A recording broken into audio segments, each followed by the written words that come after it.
Meaning of incubus. Incubus. Incubus.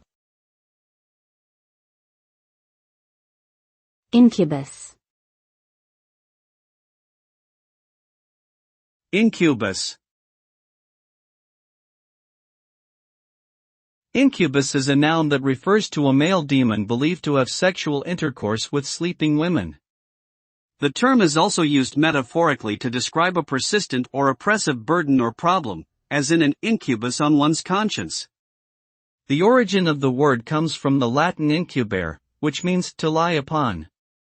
Overall, incubus has negative connotations and is associated with both supernatural and psychological disturbances, making it a loaded term in popular culture and literature.